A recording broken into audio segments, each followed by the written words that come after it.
We shall commence this module by understanding in brief about what we mean by globalization.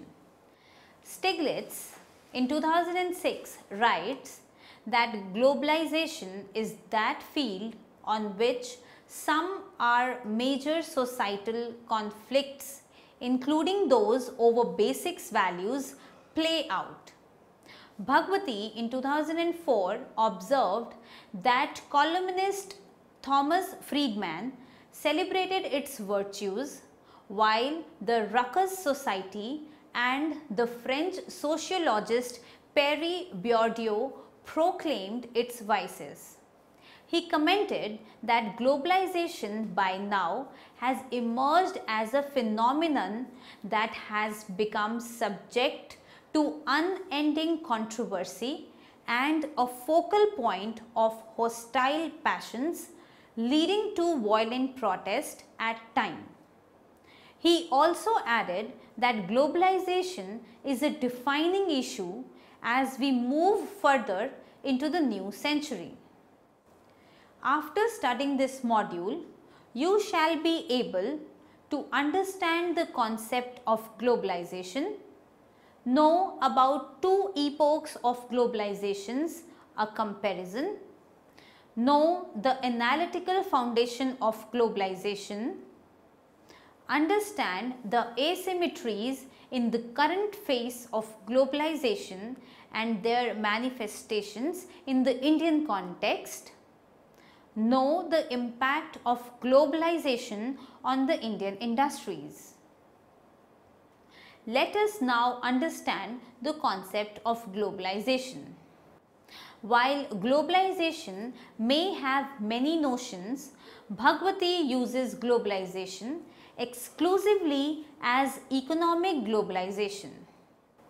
Economic globalization, according to him, constitutes integration of national economies into international economy through various means. The means include trade, direct foreign investment, short-term capital flows, international flow of workers and technology. More precisely, globalization should be understood as a process of integration of national economies into expanding international markets through several channels mentioned. Bhagwati distinguishes between the economic globalization from other aspects of globalization, including the cultural globalization and communication. Though these forms of globalizations are not discussed here in detail, one can add that with the help of information and communication technology, along with other factors, have caused deepening of these forms of globalization. Nair distinguishes between two senses in which the concept is used, positive and normative. It is used in the positive sense to describe a process of integration into world economy. Bhagwati's concept of globalization falls in this category. The concept may also be used in the normative sense to describe a strategy of development based on a rapid integration with the world economy. He argues that globalization goes beyond international trade, investment and finance. It is about the expansion of economic transactions and organization of economic activities across political boundaries of nations. Nair defines the globalization as a process associated with increasing economic openness, growing economic interdependence and deepening of the economic integration in the world economy. It appears Nair provides a more comprehensive concept of globalization which attempts to understand the concept as a process both in terms of normative as well as positive sense that is, what is theoretically implies and what is the content in reality. The divergence of the positive from the normative has triggered the debates on the benefits of globalization being confined more to the developed than the developing world. This in turn has prompted the heterodox economist to advocate the strategic integration of the developing countries with the international economy and conserve its policy space.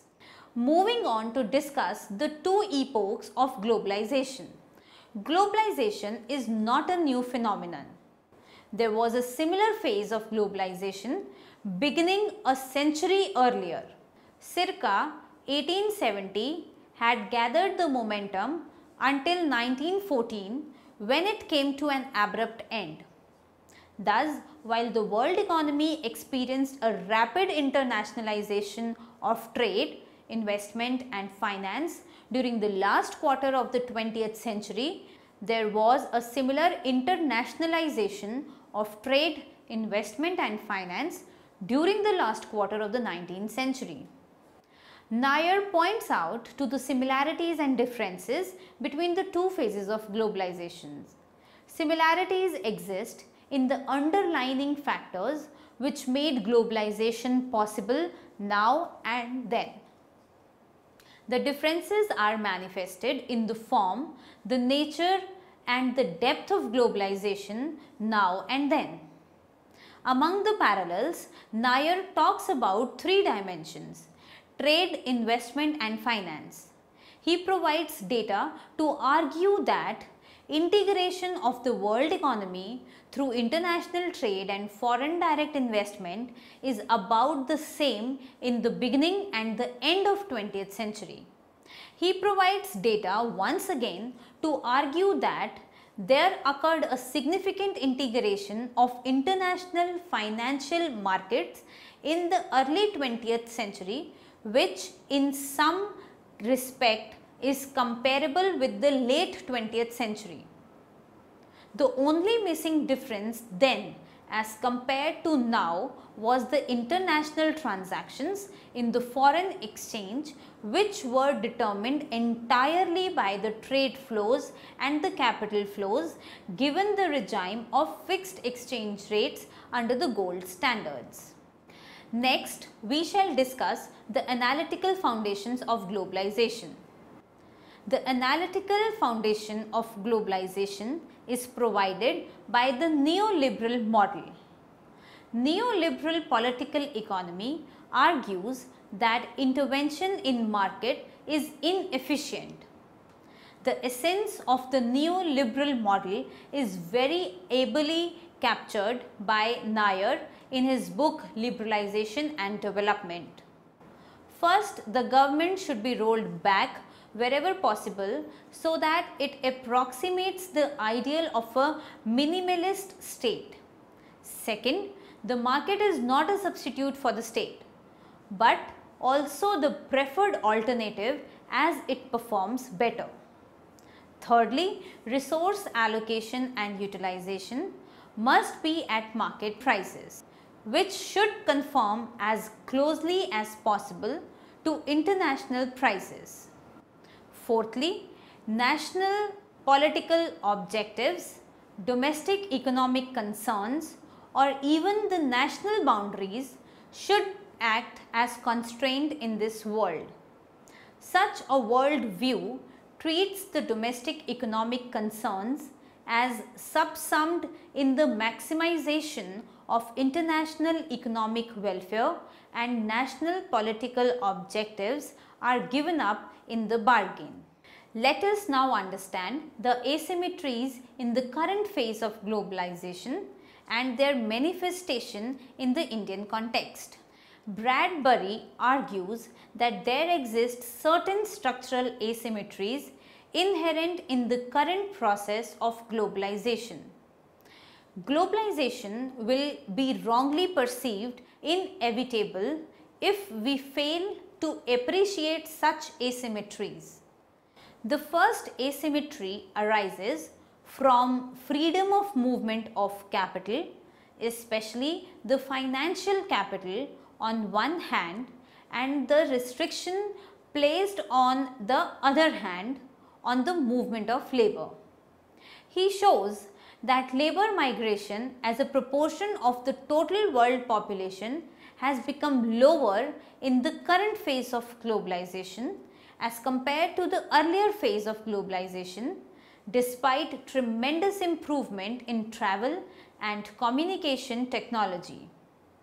The asymmetry arises from increasingly freer flow of trade in goods and services on one hand and the growing restrictions on transfer of knowledge and technology embodied in the production of those goods and services on the other hand. A third asymmetry arises from the role assigned to the state in monitoring and regulating the economic activities. Interestingly, while the state cannot be trusted with expansionary monetary and fiscal policies because it has a built-in tendency for being financially irresponsible, it is assumed to perfectly capable of undertaking far more complex financial tasks, including the privatization and regulating stock exchanges. Such a view about capabilities of state has been termed as schizophrenic by Bahaduri and is rooted in denying the state its role in the development and welfare of the nation while resulting in corruption and lack of transparency in governments. The most interesting asymmetry in India is found in uneasy relationship between our political democracy and the market mechanism. Both free market and democracy extend the scope of individual choice. While the two have come to be treated as mutually reinforcing concepts in neoliberal philosophy, the relationship between the two types of freedom granted by the market economy and political democracy often tends to conflict in developing countries. Such an asymmetry becomes even more acute the greater is the inequality in the distribution of income and larger is the proportion of the poor with political voting rights but economically without a voice in the marketplace. Bahaduri argued that the phenomenon of globalization has posed a distinct challenge to our democratic form of government. It must encounter the domination of corporations of the economy through globalization. Indian democracy needs to ensure that the process of growth is not driven by the corporates, but is decentralized and employment driven to allow for the widest participation of our citizens. It is only then the wealth created by growth will be equitably shared and growth will assume a democratic content. Market must not control democratically elected government for pursuit of gain of few. Democracy must use market for the benefit of the masses. Now, we will discuss the impact of globalization on the Indian industries. One of the objectives of liberalization has been to make the Indian industries globally competitive. Towards this end, the Government of India has been pursuing three sets of reforms. One, disbanding the complex network of industrial controls, industrial licensing and permit system. 2. Liberalizing the foreign trade and currency transactions. And 3. The instituting several measures to facilitate foreign direct investment inflows. These measures were launched in the year 1991 and the liberalization process is still continuing. It was argued that the removal of entry and licensing barriers would expose the Indian firms to international competition and compel them to improve their efficiency and productivity and introduce new processes and products. Trade reforms aimed at exposing Indian firms to the global markets will compel them to produce better quality goods. Removal of import restrictions and currency transactions will enable them to import better quality materials, components and technology. FDI inflows will have technology and productivity spillover effects and would improve the productivity of the Indian firms. We have an excellent study by Siddharthan, which is a little dated but provides an excellent summary of the research effort made to analyze the impact of deregulation on the Indian industry. It should be remembered that different measures to deregulate the economy include the measures to promote competition within the economy and between the domestic economies with the rest of the world. Freeing the domestic industry from internal controls and to expose it to the foreign competition went hand in hand. Thus, the result are due to both the internal and external deregulation. Siddharthan raises the following question. Have there been appreciable productivity increases in the Indian industries? Is it possible to analyze the impact of trade policy reforms on the productivity of Indian firms? He reports that some of the studies conducted for the post-liberalization period report mixed findings. Such studies include the Balakrishnan, Pushpangadan and Babu 2000, Krishna and Mitra 1998, Srivastava 1996-2000, Bartelsman and Doms in 2000, Golder and Kumari in 2003. The evidence from these 6 studies using different methodologies and different data sets do not agree with the hypothesis relating to an increase in the productivity or efficiency in the Indian industries as a result of the economic liberalization. The 6 studies include Das, Ray, Golder R, Ranganathan and Banga, Siddharthan and Lal, Banga and Narayanan. Apart from inter-industry differences, major inter-firm differences in behavior relating to technology and growth strategies and the resultant productivity and efficiency differences have been. Some firms have gained by the liberalization and globalization policies, while others have lost out. The major gainers have been the MNEs and their affiliates with better access to technology and other intangible assets of different kinds.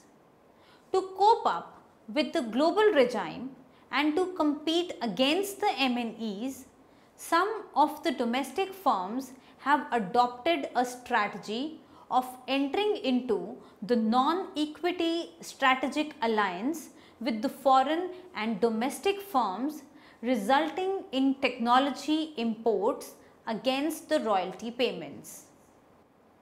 These networking firms have also done well, but other domestic firms have no networking or non-equity strategic alliances could not perform well. Within MNEs also, there have been differences depending on the source country. The main advantage of the US based MNEs has been technology, while for the Japanese MNEs, efficiency advantages seems to dominate. By and large, the acquisition of technology seems to be the main vehicle of growth and domestic firms that enjoys better technological capabilities and have a smaller productivity gap in relation to the MNEs have gained from policies related to liberalization. On the other hand, firms using old technologies have lost out. Let us now discuss the globalization, labor and poverty. Balakrishnan argued that the economic constraints that bind the Indian economy are very likely internal ones rather than anything external. The current bout of the globalization is unlikely to affect her fortunes dramatically either way. He treats July 1991 as the beginning of an increasing integration of India with the world economy. It would make sense to ask what has come of poverty since then. He goes on to refer to Dayton and Dries, which concluded on the basis of their own extant estimates that poverty decline in the 1990s proceeded more or less in line with the earlier trends. They have also briefly examined other development indicators relating to health and education and observed that most indicators continued to improve in the late 1990s. On the whole, the conclusion emerges that there is no support for sweeping claims that the 1990s have been a period of either unprecedented improvement or widespread impoverishment.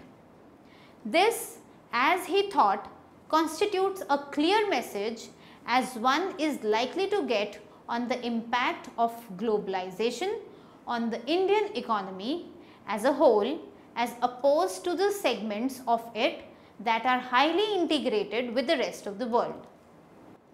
Most Indians have either very low income or very low skills to be affected by globalization either way. Low incomes means that imports don't swamp the domestic markets, thus protecting the workers somewhat. Low skills need to be taken to imply that Indian workers cannot, under present arrangements, benefit from greater integration of the Indian economy with the rest of the world. Clearly, integration brings both the threats and opportunities. In this context, then, low buying power wards off the threat to Indian producers from multinationals, whilst low skills leads to building up of unutilized opportunities. Balakrishnan evaluates the relative importance of economic policy for the Indian economic welfare with or without globalization in terms of the background of the record of the growth in India in the last 50 years of the 20th century. He states that rate of growth of the economy may be higher since 1991, but it would be inappropriate to attribute this entirely to globalization. An even higher rate of acceleration had occurred in the early 1980s when the external sector had been liberalized very little. He concludes that with or without globalization, India's performance will largely depend upon the policies adopted. Now, we will summarize what we have discussed in this module. Globalization as a process associated with increasing economic openness, growing economic interdependence and deepening economic integration in the world economy. There are two aspects of the concept. Positive and normative. The world has witnessed two phases of globalization. There exist similarities and differences between two phases. The analytical foundation of globalization is provided by Neoliberal Model. Literature points out to the existence of serious contradictions in the current phase of globalization. Democracy must tame the markets and not the other way around. The major gainers from the globalization have been the MNEs and their affiliates with better access to technology and other intangible assets of different kinds. With or without globalization, India's performance will largely depend upon the policies adopted.